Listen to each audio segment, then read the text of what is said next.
नमस्कार. एका व्हॉट्सअप ग्रुपमध्ये मला ॲड केल्या गेलं आणि व्हॉट्सअप ग्रुपमधले जे कॉन्टॅक्ट्स असतात ते कॉन्टॅक्ट्स पाहायला गेलं तर आपल्या व्हॉट्सअप ग्रुपमध्ये जे नंबर होते ते जशास तसे तिथं असताना दिसले.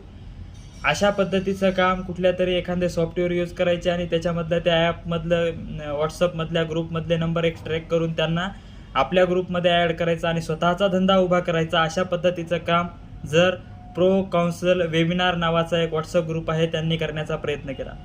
मी त्यांच्या ॲडमिनसोबत संपर्क साधण्याचा जेव्हा प्रयत्न केला तेव्हा त्यांनी कसल्याही पद्धतीचा कॉल उचलला नाही, रिप्लाय दिला नाही.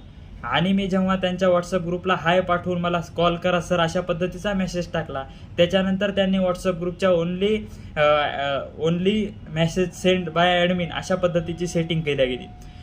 दुसऱ्याच्या जर कष्टाच्या जीवावर जर स्वतःची आर्थिक व्यवस्था तुम्ही निर्माण करून पाहत असताल आणि असं समजत असाल की हा माणूस ऑनलाईन विषयामध्ये काउन्सिलिंगच्या विषयामध्ये हा नवीन आहे, तर ते चुकीची समजूत करून घेत आहेत. ते एक चुकीच्या भ्रमामध्ये आहेत. सांगायचं तात्पर्य की यापूर्वी जे काही काम मी या विषयामध्ये केलेलं आहे ते सगळं काम ॲज अ चॅरिटी किंवा कोणाला तरी मदत म्हणून केलेलं आहे. पहिल्यांदा या विषयामध्ये मी एक व्यावसायिक दृष्टिकोनातून येत आहे.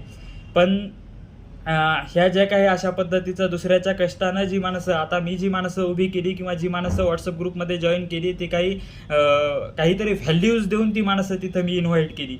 सांगायचं तात्पर्य की मी सुरुवातीच्या काळामध्ये chapter wise free mock test असतील, तुमच्या याच्या मॉक टेस्ट असतील, फुल लेंथ मॉक टेस्ट असतील, अशा पद्धतीचं तयार करून 1000 विद्यार्थी तयार केले आणि त्याच्यानंतर त्याच विद्यार्थ्यांनी एक शेअर करून कोण व्हॉट्सअप ग्रुपमध्ये ॲड करून त्या पद्धतीचं त्याच्यामध्ये ॲड करण्याची भूमिका घेतली.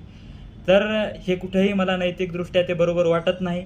आणि जे काही प्रो काउन्सिलर वेबिनार नावाचं जे काही त्यांचं फर्म आहे त्यांना विनंती आहे की अशा पद्धतीचं तुम्ही करण्याचा प्रयत्न करू नका. आणि मार्केटमध्ये नवीन आहेत यांना आपण गुंडाळून टाकू अशा पद्धतीच्या भ्रमात राहू नका.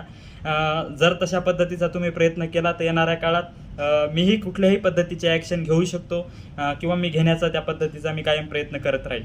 धन्यवाद.